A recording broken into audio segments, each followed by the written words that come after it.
सो 2019 का में, और यूनिट 2 है question number 1। Calcium carbonate reacts with hydrochloric acid, which factor does not affect the rate of this reaction. तो हमने rate fact कौन से फैक्टर्स हैं जिन पर रेट डिपेंड कर रहा होता है।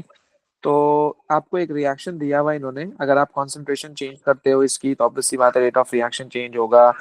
यहाँ पर कोई गैस इन्वॉल्व नहीं है, अगर आप गौर से देखो आपके रिएक्टेंट में कोई भी गैस इन्वॉल्व नहीं है। सो गैस का रिलेशन किससे है? प्रेशर से।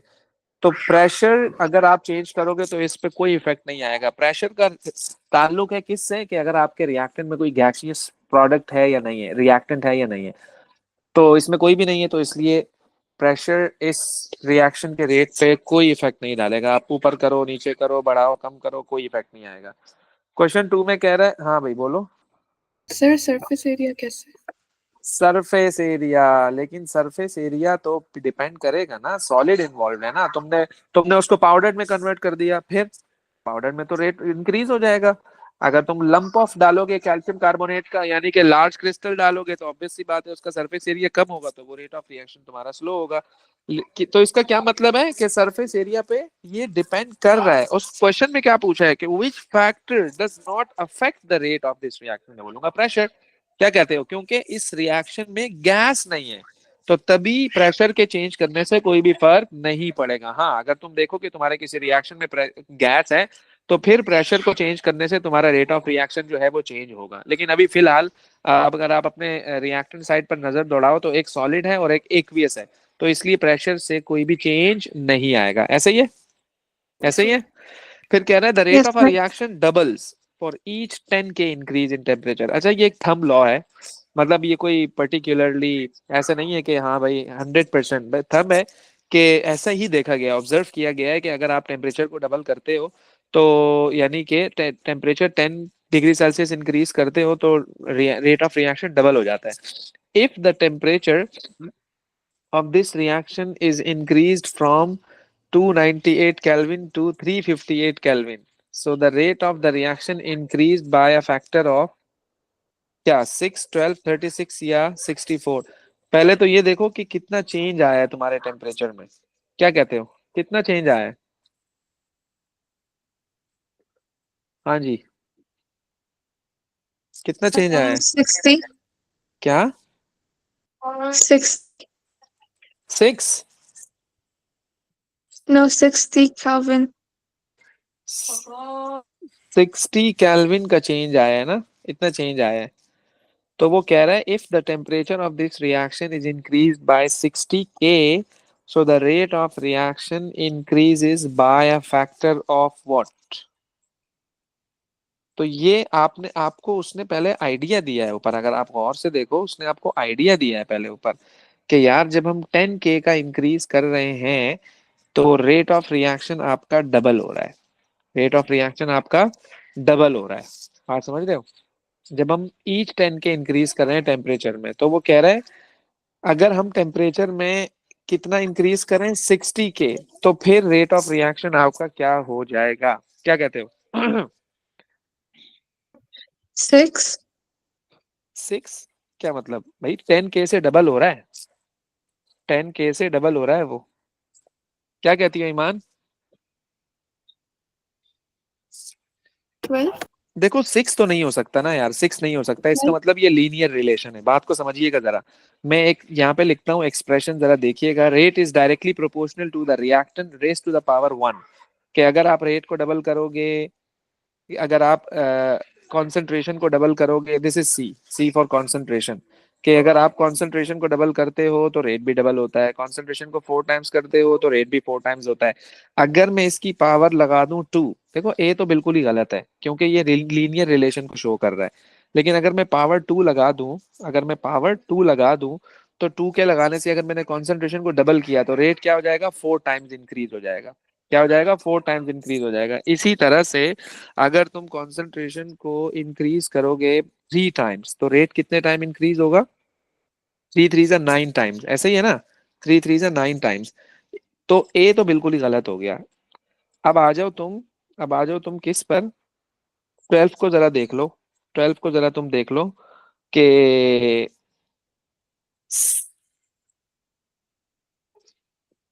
समझ आ रहा है ईमान, नहीं आ रहा? ऊपर से जा रहा है? नहीं नहीं आ रहा? नहीं क्यों भाई, रोमा क्या कहती हो? ये पढ़ा है तुमने चैप्टर? सर, ये कौन सा चैप्टर? हाँ सर। रेट ऑफ रिएक्शन भाई, रेट ऑफ रिएक्शन है यार। रेट ऑफ रिएक्शन है बेसिकली, इसमें होता है रेट लॉ से रिलेटेड है ये, रेट लॉ से रिलेटेड है कि भाई rate is directly proportional to the concentration of reactant. Concentration of reactant, हर रिएक्टेंट का कोफिशिएंट अलग अलग होता है। तुमने देखा कि N2+3H2 2NH3 में ये हेबर प्रोसेस है, इसमें हाइड्रोजन का कोफिशिएंट देखो 3 है, तो इसका मतलब मैं इसको पता है कैसे लिखूंगा, ऐसे ऐसे लिखूंगा। अब मैं तुम्हें कह रहा हूं मैंने हाइड्रोजन की कॉन्सेंट्रेशन को डबल कर दिया। डबल का मतलब 2 की पावर 3, डबल का मतलब 2 की पावर 3, तो ये हो जाएगा 8 times. Rate increases by 8 times. ये पावर पे डिपेंड कर रहा होता है, बात को समझिएगा जरा गौर से, पावर पे डिपेंड कर रहा है ये, पावर पे डिपेंड कर रहा है ये, बात समझ रहे हो? तो यही काम इसने यहाँ भी किया है, यही काम इसने यहाँ भी किया है कि उसने आपको पहले एक रिलेशन दे दिया कि यार हम जब टेम्परेचर को, रेट ऑफ रिएक्शन टेम्परेचर पे भी डिपेंड कर रहा है। Rate of reaction temperature, rate और टेम्परेचर का डायरेक्ट रिलेशन होता है, रेट और टेम्परेचर का डायरेक्ट रिलेशन है, याद रखना। जितना टेम्परेचर बढ़ाओगे उतना रेट डबल हो जाएगा। लेकिन इसने हमें एक आइडिया दे दिया कि जब हम टेम्परेचर को कितना बढ़ाते हैं, 10K में, केल्विन बोल लो या डिग्री सेल्सियस बोल लो अपने समझने के लिए, तो रेट रेट क्या हो जाता है, डबल्स। रेट क्या हो जाता है, डबल्स। लेकिन वो कह रहा है कि हमने अब क्या किया, टेम्परेचर को इंक्रीज कर दिया, कितना, 60 टाइम्स। अगर आपने इनको सब्ट्रैक्ट किया, 358 - 298, तो आया 60 टाइम्स। तो हमने टेम्परेचर को 60 के टाइम्स इंक्रीज किया। अब वो कह रहा है कि रेट कितने टाइम इंक्रीज होगा, तो आप बोलोगे 64 टाइम्स इंक्रीज होगा। 64 टाइम्स इंक्रीज होगा, याद रखिएगा, 64 टाइम्स इंक्रीज होगा, क्योंकि रेट डबल हो रहा है। 2 की पावर 6 का क्या मतलब है, पहले मुझे ये बताओ आप, 2 की पावर 6 का मतलब, 2 × 2 × 2 × 2 इसका आंसर बताना जरा, क्या आ रहा है इसका आंसर बताना। 64। 64। तो 60 का इंक्रीज आ रहा था ना, तो मैंने क्या कहा, 2 की पावर 6, तो वो 64 बन गया। 6 की पावर 2 नहीं करना आपने, आपने 2 की पावर 6 करना है, क्योंकि 60 टाइम्स इंक्रीज हो रहा है वो, यानी कि 6 टाइम इंक्रीज हो रहा है। 10 60 होता है भाई, 10 × 6 60 होता है। तो रेट डबल हो रहा था, कितने पे, 10 पे। तो अगर इसको उसने 60 कर दिया, अगर इसने इसको 60 कर दिया, तो फिर रेट कितना हो गया, मतलब 2 की पावर 6 हो गया। ये रिलेशन है रेट वर्सेस टेम्परेचर का। पहले तो उसने आपको बेसिक नॉलेज दे दी ना, पहले तो उसने आपको बेसिक नॉलेज दे दी। नॉलेज क्या दी उसने आपको, कि हर 10 डिग्री सेल्सियस के इंक्रीज करने पे आपका रेट क्या हो रहा है, डबल हो रहा है। यानी मैं इसको पता है क्या लिखूंगा, रेट को मैं लिख देता हूँ कि रेट इतना हो गया, डबल हो गया। कैसे, जब आपने टेम्परेचर को कितने टाइम इंक्रीज किया, डबल, 10 कर दिया टेम्परेचर को आपने, ओके। लेकिन अब वो कह रहा है कि रेट पे क्या इफेक्ट आएगा जब आप टेम्परेचर को कितने टाइम इंक्रीज कर दो, 60 टाइम्स। तो ये जो 60 इसने दिया है आपको, ये 10 से अगर मैं इसका कंपैरिजन कराऊं, तो ये 6 टाइम्स है ना 10 का। तो तभी मैंने एक आइडिया लगाया यार, 2 की पावर 6, तो 2 की पावर 6 का मतलब होता है 64, तो that's why D is your correct option. बस ये याद रखना है, तुमने थोड़ी सी टेक्निकल बात है, लेकिन रेट लॉ को समझोगे तो तुम्हें खुद ब खुद समझ आ जाएगा। सही है ना, रेट लॉ को समझोगे तुम्हें समझ आ जाएगा, यानी बिल्कुल जीरो से शुरू से रिलेशन समझना शुरू करो कि अगर आप रेट को डबल कर रहे हो तो कॉन्सेंट्रेशन ये हो रहा है, फिर आपने कॉन्सेंट्रेशन को इतना किया तो रेट कितना हो गया, 2 की पावर 2 हो गया, 2 की पावर 3 हो गया, 2 की पावर 4 हो गया, 2 की पावर 5 हो गया, 2 की पावर 6 हो गया। तो ये तुम्हें इसको हर फैक्टर को समझना पड़ेगा, कॉन्सेंट्रेशन से क्या रिलेशन है रेट का, टेम्परेचर से क्या रिलेशन है, प्रेशर से क्या रिलेशन है, बात समझ रहे हो? तो उसने पहले आपको ये जो काम दिया है ना, ये तुम्हारी मुश्किल उसने आसान कर दी, वरना तो तुम कैसे अंदाजा लगाते यार। मतलब 60 टाइम्स अगर टेम्परेचर को वो बढ़ा रहा है, तो मुझे क्या पता रेट कितना बढ़ेगा, एक आप मुझे नॉलेज तो दो पहले। भाई मिसाल के तौर पर, 1 किलो दूध से 10 लोगों की चाय बनती है, मेरे घर में मेहमान आ गए 15 लोग, तो कितना दूध लगेगा, जाहिर सी बात है 1.5 किलो दूध लगेगा। तो भाई अगर मैं आपको ये ना बताता कि 1 किलो से 10 लोगों की चाय बनती है, तो तुम कैसे अंदाजा लगाते, बेस नॉलेज पहले उसने आपको दे दिया। तो ये रिलेशन बिल्डअप करने के लिए उसने आपको बेस नॉलेज पहले प्रोवाइड कर दिया कि हर 10 के इंक्रीज करने से रेट डबल होता है। तो अगर आप 60 के टेम्परेचर इंक्रीज करोगे तो 60 के पहले तो आप रिलेशन बनाओ कि 10 के और 60 के का क्या रिलेशन है, तो इट्स 6 टाइम्स बेसिकली। तो फिर तुमने 2 की पावर 6 लगा दी और आंसर आ गया 64। ये है। ओके। सेंस बन जाएगी आहिस्ता आहिस्ता। अगर तुमने पहले नहीं किया हुआ ना ईमान, तो थोड़ी सी थ्योरीज की डिस्कस कर लो, दोबारा इसको मेरी रिकॉर्डिंग सुनना, देखना फिर बेहतरी आएगी। क्वेश्चन 3 को देखो, ये इक्विलिब्रियम से रिलेटेड है। अब इक्विलिब्रियम का क्या कॉन्सेप्ट है इसमें कि a large amount of P is added to a small amount of Q. Okay. A reversible reaction occurs in which P reacts to form Q. Which graph shows how the concentrations of P and Q change as the reaction reaches equilibrium? As the reaction reaches equilibrium. तो याद A. रखिएगा, हाँ ना, और क्या, A is your correct option. देखो हमेशा एक चीज मैं आपको बता दूं, reactant always decreases, product always increases. This is your product, this is your reactant. reactant कम हो रहा है, product बढ़ रहा है, reactant कम हो रहा है, product बढ़ रहा है। तो the stage would come when the concentration becomes constant. जब concentration constant हो जाए ना, equilibrium establish हो गया। ये गलत कॉन्सेप्ट है, लोग सोच रहे होते हैं amount of reactant is equal to amount of product. ये गलत कॉन्सेप्ट है। दिस इज नॉट इक्विलिब्रियम के अमाउंट ऑफ रिएक्टेंट इज ना ना ना ना ना। जब आपका rate of forward reaction becomes equal to the rate of backward reaction, this is called equilibrium, dynamic equilibrium जिसे हम कह रहे होते हैं। तो ये वो ग्राफ है जो इसको रिप्रेजेंट कर रहा होता है। ओके जी। बाकी तो कुछ और ही चल रहा है। मतलब ये क्या चल रहा है कि मतलब सेम सेम है। मतलब जब रिएक्शन होता है तो कुछ भी नहीं होता। हाउ इज दिस पॉसिबल यार, इसका मतलब तो रिएक्शन ही नहीं हुआ। क्या कहते हो? और जितनी तेजी से तुम्हारा रिएक्शन कम हो रहा है, उससे ज्यादा तेजी से प्रोडक्ट बन रहा है। मतलब ये क्या चल रहा है? मतलब कुछ चीजें हैं सोचने वाली। और ये क्या, दोनों ही कम हो रहे हैं, मतलब रिएक्टेंट भी कम हो रहा है, प्रोडक्ट भी कम हो रहा है। ये कैसा रिएक्शन है कि मतलब कि प्रोडक्ट तो बननी चाहिए ना, बजाय इसके कि वो बन रहा है वो तो कम होता जा रहा है। तो ये मेक सेंस, ऐसा मेक सेंस वाला हिसाब इनमें किसी में भी नहीं है। तो वो यही है कि रिएक्टेंट कम हो रहा है और प्रोडक्ट इंक्रीज हो रहा है विद द सेम रेट। ये बात याद रखना। That's why A is your correct option. अच्छा जी, फिर आ जाओ आप किस पर, क्वेश्चन नंबर 4 पर।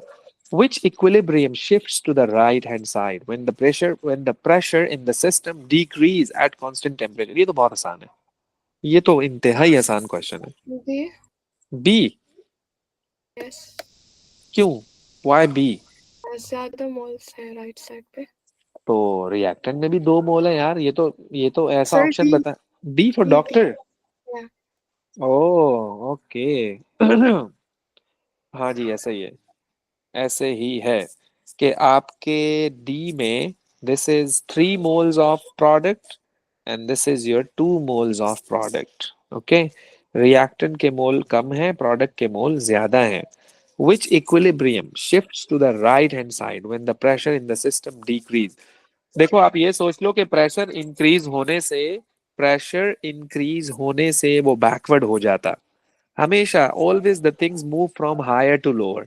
ये हायर है, ये लोअर है। प्रेशर बढ़ाओगे तो हमेशा कम की तरफ जाएगा। लेकिन वो कह रहा है प्रेशर डिक्रीज कर दिया, बढ़ाया नहीं है, कम किया है। तो कम करने से उसका रिवर्स हो जाएगा, यानी राइट पे मूव करने लग जाएगा। सिंपल सी बात है। ओके जी। तो इसलिए बी ऑप्शन इज करेक्ट। तो okay. Potassium chloride reacts with the concentrated sulfuric acid producing misty fumes. It can be deduced that, देखो मिस्टी फ्यूम्स अगर आपको कभी भी नजर आए, ये मिस्टी फ्यूम्स अगर आपको कभी भी नजर आए, सो यू नो इसका मतलब क्या होता है? HCl। बस याद रख लो ये बात तुम। HCl, HBr, HI, ये मिस्टी फ्यूम्स होते हैं। ये इसका की पॉइंट क्वेश्चन का ये है। ये मिस्टी फ्यूम्स का मतलब जब भी है तो मतलब कि ना ये चीजें बन रही होंगी। और ऑब्वियस सी बात है, ये है भी सही यार, पोटेशियम क्लोराइड है तुम्हारे रिएक्टेंट में। तो कह रहा है कि it can be reduce that hydrogen chloride is form straight away. मैं दूसरी तीसरी सोचूंगा ही नहीं बात, मैं बोलूंगा यार हाइड्रोजन क्लोराइड इज फॉर्म। अगर ये होता पोटेशियम ब्रोमाइड तो मैं कहता हाइड्रोजन ब्रोमाइड इज फॉर्म। मैंने ऑप्शंस को चेक ही नहीं किया ना, मैंने चेक ही नहीं किया। हालांकि sulphuric acid is acting as N oxidising agent. Oxidising agent होता है, मैं मना नहीं कर रहा नहीं होता, लेकिन पोटेशियम क्लोराइड के साथ ये ऐसे नहीं करता। HCl कभी भी नहीं बनाता अगर ये एज एन ऑक्सीडाइजिंग एजेंट बिहेव कर रहा है। तो कुछ चीजें हैं। Chloride ion are acting as N oxidising agent. भाई क्लोराइड तो क्लोराइड ये भी Cl माइनस है, तो HCl भी Cl माइनस है, तो ये तो कुछ भी नहीं हो रहा। बात समझ रहे हो? एक्चुअल में ये रीडॉक्स रिएक्शन है ही नहीं। एक्चुअल में मैं तुम्हें बता देता हूँ, KCl plus H2SO4, it would give you HCl and K2SO4. K2SO4. This is not a redox reaction. This is not a redox reaction. हमने हेलोजेंस डिस्कस कर रहे थे ना लास्ट क्लास में, अगर आपको याद हो। मैंने कहा था मैं इसकी डिटेल बताऊंगा, ये वही वाला टॉपिक है, वो पूरा नहीं हुआ था असल में। तो वो तुम्हें मैं बताता कि इस क्लोराइड के साथ नहीं होता रिएक्शन, ये आयोडाइड के साथ होता है रीडॉक्स रिएक्शन, क्योंकि iodide is a strong reducing agent. Chloride थोड़ी है कोई स्ट्रॉन्ग रिड्यूसिंग एजेंट। हमने आपको ट्रेंड बताया था यार, डाउन द ग्रुप क्या होता है, reducing ability, oxidising ability halogens की, हैलाइड्स की, ये मैंने आपको बताया था। तो बस ये तुम्हें याद होना चाहिए। ओके। फिर क्या कह रहा है? फिर कहता है the oxidation number of sulphur in the sulphate ion is this. तो भाई हम निकाल लेते हैं यार क्या है इसका। So O is -2। कितने ऑक्सीजन है? 4 ऑक्सीजन है। Each oxygen is -2 is equal to -2। So sulphur plus minus minus का 8 इज इक्वल टू माइनस का 2। सल्फर वहां जाके प्लस का 8 हो जाएगा, और आंसर आएगा प्लस का 6। तो मतलब के C is your correct option. +6 answer है इसका।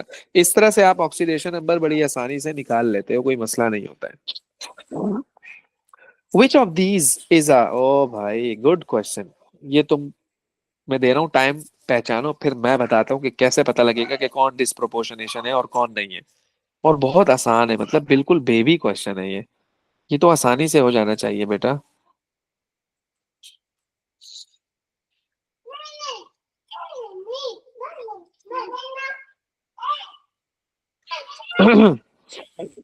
यस। फिर मुझे रीजन भी बताना कि मैंने ये सोचा इसलिए मुझे पता लगा कि हाँ यार ये डिस्प्रोपोर्शनेशन रिएक्शन है।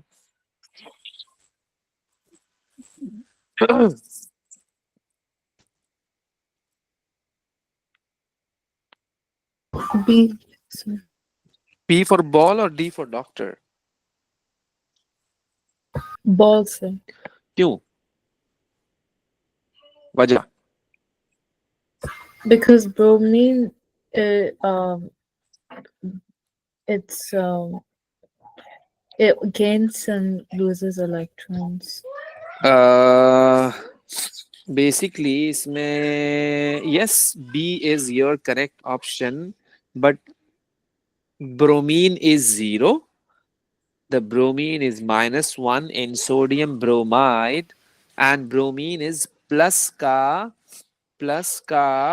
uh, plus Five. ka 5 in this compound. So means that the bromine is changing from 0 to -1. It means that this is reduced.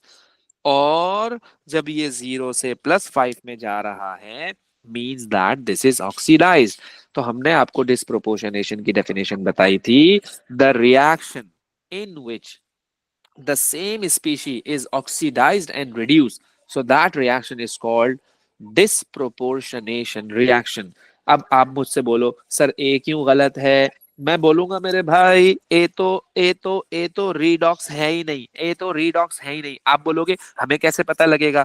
भाई देखो हमने आपको एक बात बताई थी, acid base reactions, acid base reactions कभी भी रीडॉक्स नहीं होते हैं, कभी भी रीडॉक्स नहीं होते हैं। ये तो बेस है, ये तो एसिड है, तो ये क्यों रीडॉक्स होगा? ए को मैं देखूंगा भी नहीं। अच्छा फिर आप बोलोगे कि जो है सी और डी का क्या कसूर है। सी और डी अगर आप इनको गौर से देखो तो ये एल्यूमिनियम यहाँ 0 है, यहाँ एल्यूमिनियम जो है वो +3 है। वो क्या है, +3 है। तो 0 से +3 है, तो अब मतलब कोई माइनस वाला भी होना चाहिए ना, मैं देखूं कि यार ऑक्सीडेशन भी हो रही है, रिडक्शन भी हो रही है, ये तो एक ही है। तो ये डिस्प्रोपोर्शनेशन नहीं, हाँ मैं इसको रीडॉक्स कह सकता हूँ, मैं इसको रीडॉक्स कह सकता हूँ, लेकिन डिस्प्रोपोर्शन नहीं कह सकता मैं इसे।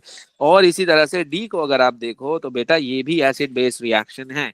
ये भी क्या है, एसिड बेस रिएक्शन है। आप बोलोगे कैसे, आप बोलोगे कैसे, तो बेस आपका हो गया सोडियम हाइड्रोक्साइड, कार्बन डाइऑक्साइड तुम्हारे पास एसिडिक होती है, क्योंकि कार्बन डाइऑक्साइड नॉन मेटल का ऑक्साइड है, और नॉन मेटल का जो ऑक्साइड होता है वो क्या होता है, एसिडिक इन नेचर होता है।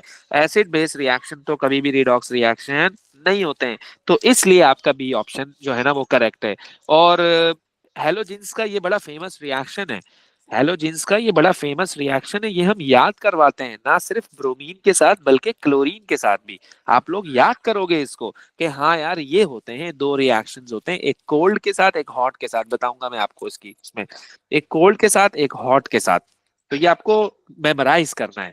तो यही आ रहा होता है, मतलब मोस्टली आप देखेंगे, आप जितने भी पेपर्स करेंगे ना आपको यही नजर आ रहा होगा, एक क्लोरीन के साथ एक ब्रोमीन के साथ।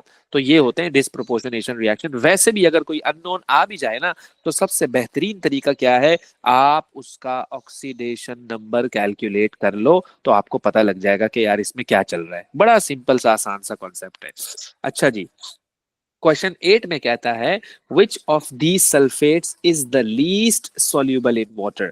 लीस्ट सॉल्यूबल इन वाटर, यहां पर आपको सॉल्युबिलिटी रूल्स काम आएंगे। बात समझ रहे हो, सॉल्युबिलिटी रूल्स काम आएंगे। तो all all sulphates are all sulphates are soluble, लेकिन कुछ के अलावा, लेकिन कुछ के अलावा। जब मैं तुम्हें ग्रुप 2 पढ़ा रहा था मैंने तुम्हें एक बात कही थी कि यार सिर्फ आप ट्रेंड याद रख लो। मैंने यही कहा था ना यार, आप सिर्फ ट्रेंड याद रख लो। क्या कहा मैंने, solubility of group 2 sulfates decreases down the group, solubility of group 2 sulfates decreases down the group, मैंने तुम्हें ये बात कही थी। तो डाउन द ग्रुप में बेरियम नीचे आ रहा होता है ना, बेरियम नीचे आ रहा होता है ना, तो बेरियम सल्फेट लीस्ट सॉल्यूबल है। down the group solubility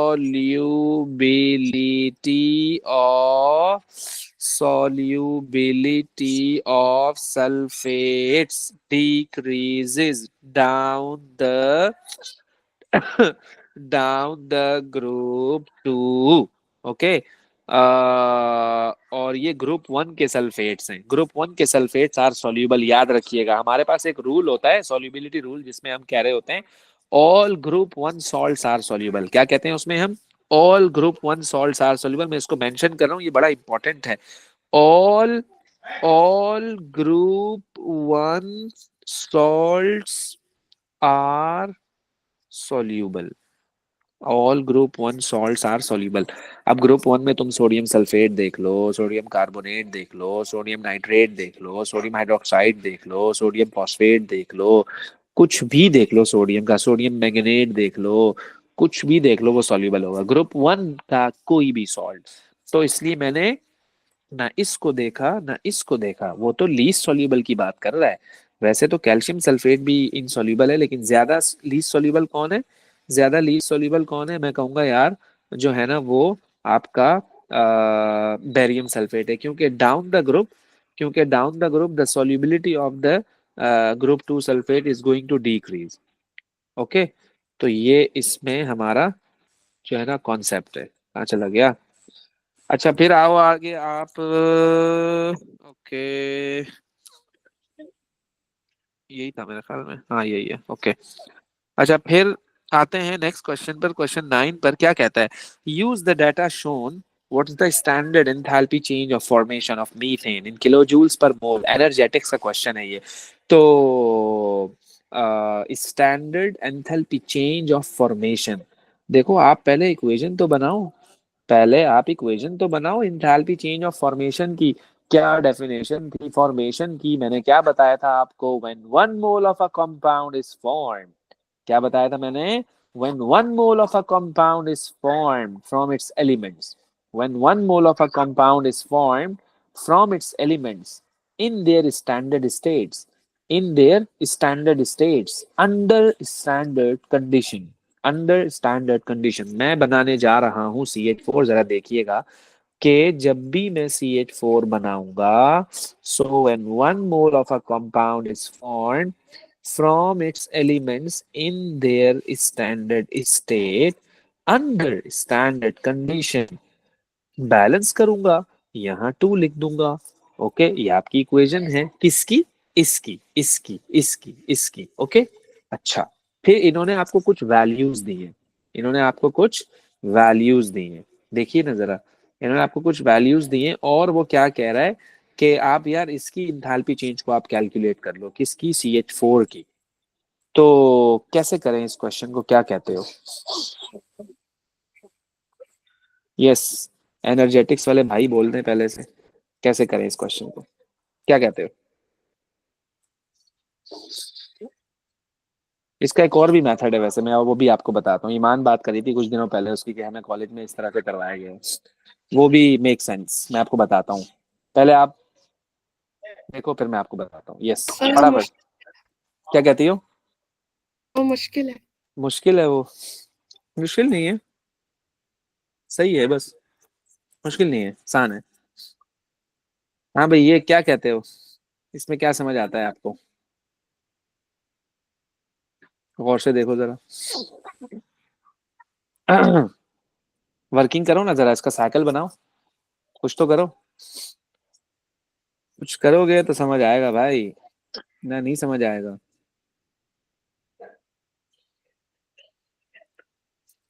hi hi. Yes,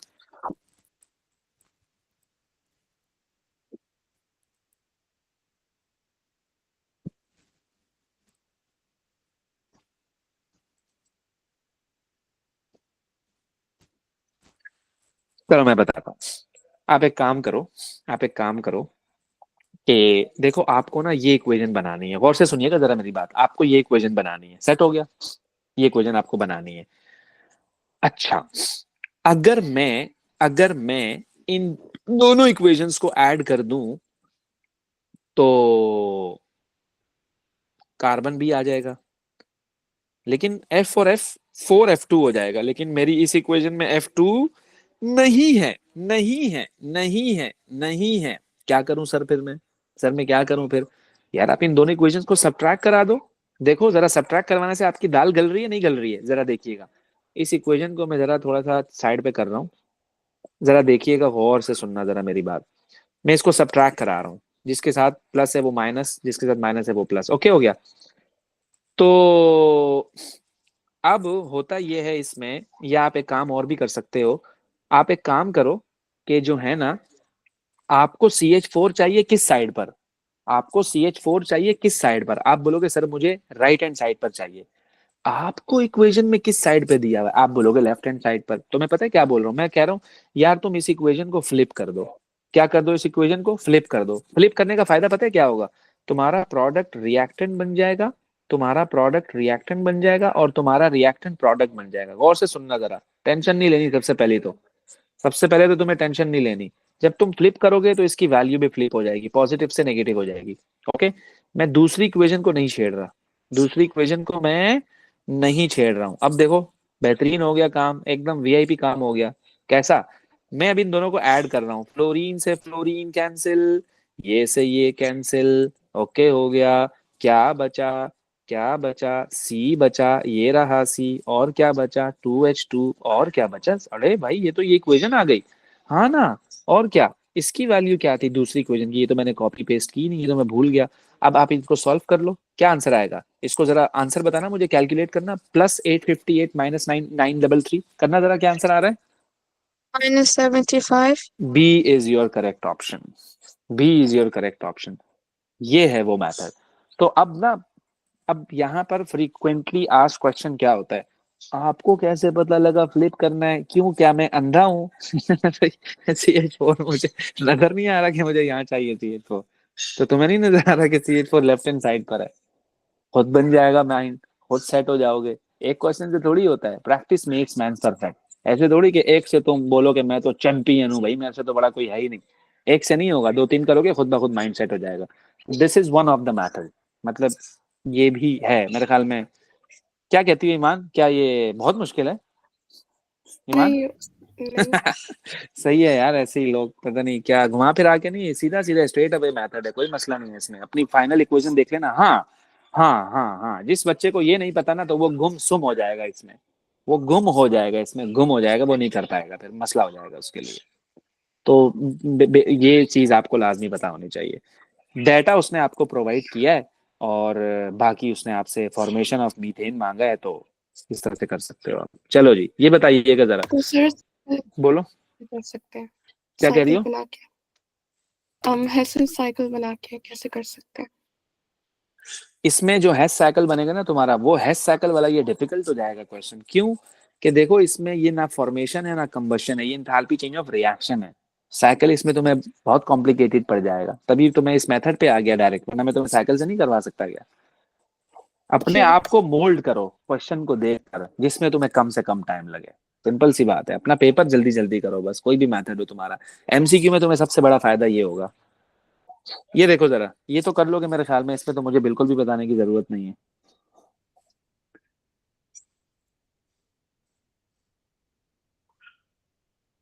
ये तो कौन सा फॉर्मूला लगाओगे वैसे, क्या कहते हो? फॉर्मूला कौन सा लगाओगे इसके अंदर? बॉन्ड एनर्जी का, क्या होता है फॉर्मूला? Reactant minus product. हाँ जी, रिएक्टेंट माइनस प्रोडक्ट। तो मैं क्या करूंगा, Cl2 जो कि है 243 प्लस C2H6 का जरा मैं स्ट्रक्चर बना लेता हूँ। इस यहाँ पर ना ये C2H6 का स्ट्रक्चर है, कार्बन कार्बन का एक बॉन्ड है, कार्बन कार्बन की एनर्जी 347 है, और कार्बन हाइड्रोजन के कितने बॉन्ड्स हैं? 6 बॉन्ड्स हैं। कार्बन हाइड्रोजन की एनर्जी क्या दी हुई है? 413 मल्टीप्लाइड बाय 6। ये तुम्हारा हो गया रिएक्टेंट साइड माइनस का प्रोडक्ट साइड। प्रोडक्ट साइड में स्ट्रक्चर बनेगा, यहाँ पे Cl आ जाएगा, बाकी सब कुछ वही है। तो कार्बन कार्बन का फिर एनर्जी देखूंगा मैं, 347 है, लेकिन अब कार्बन और हाइड्रोजन के कितने बॉन्ड्स हैं? 5 बॉन्ड हैं। और कार्बन और क्लोरीन का एक बॉन्ड है, उसकी एनर्जी कितनी है? 346। और HCl भी है जो कि 432 है। सॉल्व कर लो, आंसर बता दो क्या आ रहा है। हाँ जी, yes yes yes. B. So B is your correct option. Okay जी। विच इक्वेशन, ये बहुत अच्छा सवाल है, which equation represents the standard enthalpy change of atomisation of bromine? Concept, conceptual question है ये। हाँ जी, yes yes yes. Is it C? C, C क्यों, क्यों C? Why not B? B में भी तो गैस बन रहा है, एटमाइज हो रहा है, दो एटम्स बन रहे हैं, क्या कहती हो? You need to form 1 mole of हाँ जी, product. Exactly, you need to form 1 mole of product, you need to form 1 mole of product, so that's why your answer is C, your answer is C. Sir, और why bromine, why not क्या? D D? Okay, देखो atomisation की definition क्या है, when 1 mole of an atom is form from its elements in their standard state. Bromine की standard state क्या होती है? Liquid. Liquid at room temperature. D में तो गैस दिया हुआ है, तो तभी डी गलत हो गया। बात समझ रही हो, तभी डी गलत हो गया। In an experiment, in an experiment 50 cm cube of 1 mole per dm cube HCl reacts with 50 cm cube of 1 mole per dm cube NaOH. Okay. The energy released is 2500 joules. The specific heat capacity of the mixture is 4.18 per gram per degree Celsius. Joules per gram per. What temperature change occurs in the reaction? तो क्या कहते हो? अच्छा, एक बात तो पक्की है, एक बात तो पक्की है, ये टाइट्रेशन हो, मतलब कि एसिड बेस रिएक्शन है। Acid base reactions are exothermic in nature, सबको पता है, नहीं पता तो अभी लिख लो। न्यूट्रलाइजेशन रिएक्शन एक्सोथर्मिक होता है। एक्सोथर्मिक होता है, टेम्परेचर इंक्रीज होगा, डिक्रीज नहीं होगा, इंक्रीज होगा। तो इंक्रीज वाले दो ऑप्शन है, एक 6 है, एक 12 है, यानी कि एक ए है और एक सी है। तो मेरी डिक्शनरी से दो ऑप्शन तो अभी कट हो गए, बी भी गलत ते डी भी गलत। तो मैं सोचूंगा ए और सी में। तो करो ना जरा इसको, क्या आंसर आएगा इसका? हाँ जी। Then would we add the both of the masses for HCl and NOH4, OH4, sodium hydroxide and HCl? Would we add both of the masses? Yes, volume को मास कंसीडर कर रहे हैं ना, एग्जैक्टली ऐसा ही है। So 100.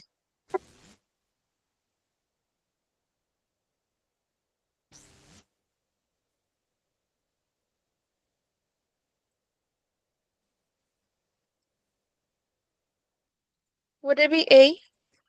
कैसे? वाई?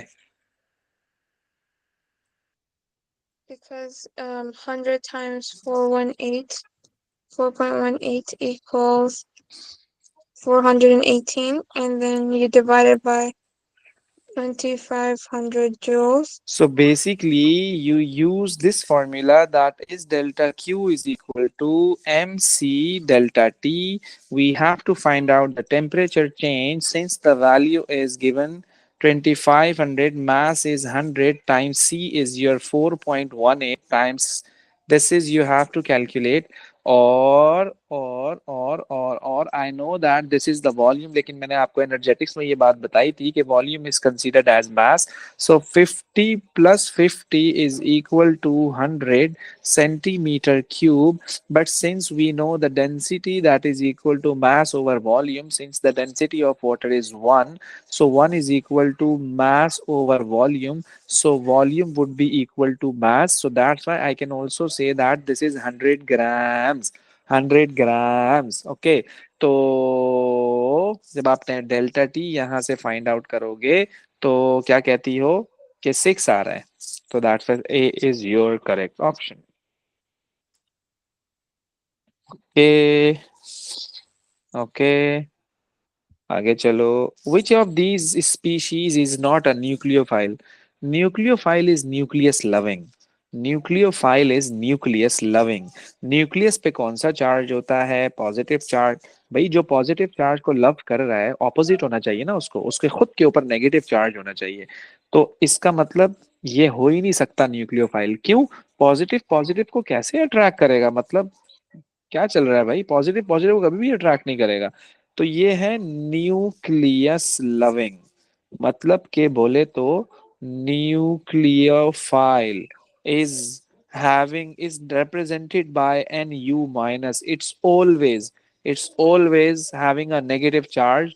But याद रखिएगा कि जरूरी नहीं है कि सिर्फ नेगेटिव चार्ज हो। अगर किसी के पास लोन पेयर हो ना, तो भी अगर किसी के पास लोन पेयर हो ना, तो भी वो न्यूक्लियोफाइल होता है। जैसे कि आप मुझसे पूछो, सर वाटर पे तो नेगेटिव चार्ज नहीं है, लेकिन वाटर तो फिर भी न्यूक्लियोफाइल है। तो लोन पेयर तो है ना, लोन पेयर तो है ना। आप पूछोगे सर क्या ये भी न्यूक्लियोफाइल है, मैं बोलूंगा ये भी न्यूक्लियोफाइल है। आप बोलोगे सर इसे तो नेगेटिव नहीं लगा हुआ, मैं कहूंगा यार नाइट्रोजन के पास लोन पेयर नहीं है क्या? बिल्कुल है, तभी ये न्यूक्लियोफाइल है। तो ये तो है ही न्यूक्लियोफाइल, 100% नेगेटिव चार्ज लगा हुआ है। पॉजिटिव चार्ज वाला कभी भी न्यूक्लियोफाइल नहीं हो सकता। That's why A is your correct option. हाँ जी, कौन था ये? You answered my question. Sorry, You already answered my question. नहीं समझ आया क्या कह रही हो? तुम्हारी आवाज मैंने ब्लैक कर रही है। पूछना था कि सी या डी क्यों नहीं है। अरे यार, ओके, वही तो बताया मैंने, सीओडी क्यों नहीं है। Yeah. देखो न्यूक्लियोफाइल क्या तो होता है सर मैंने वो बेसिकली। पूछना था मगर आपने एक्सप्लेन कर लिया। Okay okay okay okay okay okay okay. which of these isomers has the highest boiling temperature? yes, ये यूनिट 1 की बात है, ये यूनिट 1 का पूछा है इसने। हाँ जी, क्या कहते हो फिर? वैसे हैलोजिनो एल्केन भी है, ऐसी बात नहीं है। तो इसमें आपने हाईएस्ट बॉइलिंग टेम्परेचर बताना है। देखो, boiling point is going, like boiling point is depending upon the intermolecular force. So boiling point is directly proportional to intermolecular force of attraction. So intermolecular force depends on the two factors I told you. एक था number of electrons, एक था surface area. Okay, तो मेरे ख्याल में तो सबका फॉर्मूला सेम ही है कि 1 2 3 4 5 6 7 कार्बन्स, 1 2 3 4 5 6 7 कार्बन्स, 1 2 3 4 5 6 7 कार्बन्स, 1 2 3 4 5 6 7 कार्बन। तो ये तो तुम सोचना भी मत, तुम देखोगे surface area, surface area is higher, intermolecular force is higher, surface area is lower, intermolecular force is lower. तो क्या कहते हो, कौन सा ऑप्शन सही होना चाहिए? हाँ।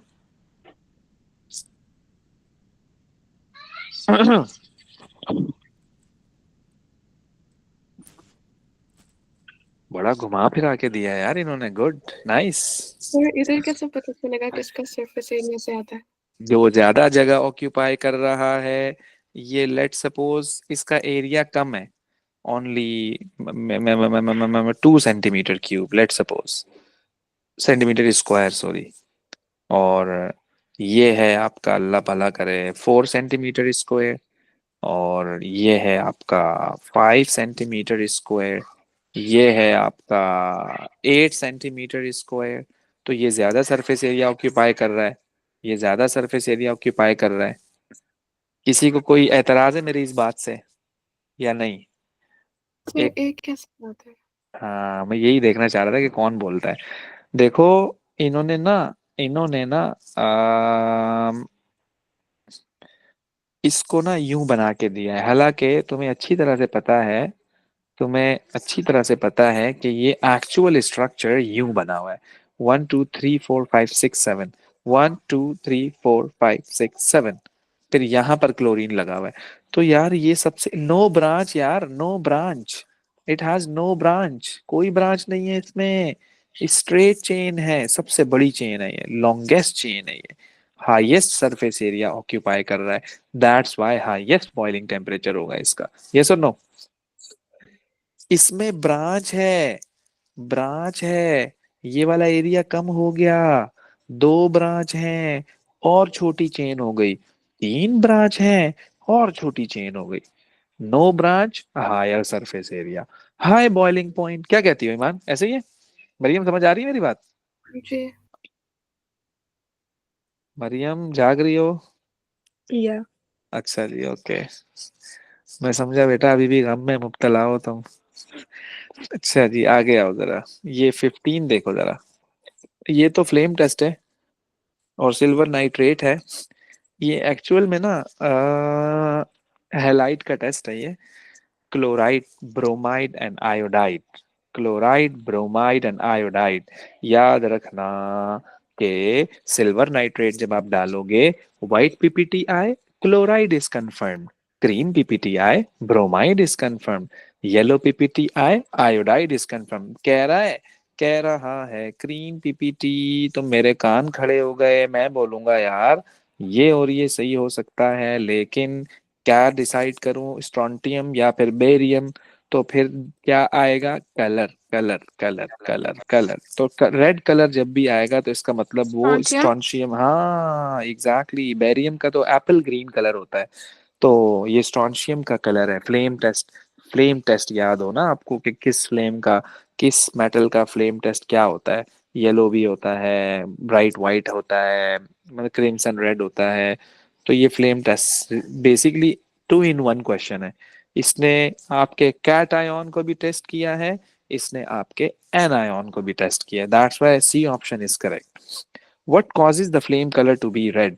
ये मैंने आपको बताई थी बात, जब हमने ये हैलोजन स्टार्ट किया था उससे पहले मैंने आपको ये बात बताई थी कि एटलीस्ट आपको रीजन पता होना चाहिए। देखो इसने इसने एमसीक्यू में ही पूछ लिया वो रीजन कि भाई क्यों होता है यार कलर, कलर आपको नजर क्यों आता है। बेसिकली मैंने आपको कहा था कि जो है ना इलेक्ट्रॉन्स एक्साइट होते हैं व्हेन दे गेन एनर्जी, और जब ये डी एक्साइट होते हैं so they release energy in the form of light. What causes the flame colour to be red? Red colour क्यों आया? देखो, ये हमें जो कलर ऑब्जर्व होता है ना वो कॉम्प्लीमेंट्री कलर होता है। हमें जो कलर ऑब्जर्व होता है it's a complementary colour, it's a complementary colour. तो जो रेड कलर कॉम्प्लीमेंट्री किन कलर्स का कॉम्बिनेशन है? ब्लू एंड ग्रीन का। अब ये याद होना चाहिए आपको भाई, याद रखना भाई ये बात। जो आपका रेड कलर है ना, इट्स अ कॉम्प्लीमेंट्री कलर किसका? ब्लू एंड ग्रीन का। ब्लू, स्ट्रेट अवे बात है ये, ब्लू एंड ग्रीन का कॉम्बिनेशन है ये। ब्लू एंड ग्रीन मीन्स कि आपका ना सॉरी सॉरी सॉरी, आपको एक साइकिल होता है, एक इस तरह का कलर उसमें बने हुए होते हैं, इस तरह से, इस तरह से कलर बने हुए होते हैं यूं करके। ओके, तो हम कहते हैं कि यार अगर ये नजर आ रहा है तो मतलब ये इनका कॉम्प्लीमेंट्री कलर होगा। वो मैं आपको सर्कल जो है ना, नोट्स आपको मैं भेज देता हूँ, उसमें सर्कल बना हुआ है। लेकिन खैर, अभी वो आपको क्या कह रहा है कि what causes the flame colour to be red? तो ऑप्शन ए में कह रहा है कि electrons absorb blue and green light as they are promoted. तो ब्लू एंड ग्रीन का कॉम्बिनेशन रेड नहीं होता, तो ये तो ऑप्शन आपका गलत हो गया। फिर कह रहा है electrons emit red light as they, जो लाइट इमिट होती है ना, जो light as they are promoted, तो ये हमें कॉम्प्लीमेंट्री कलर ऑब्जर्व होता है।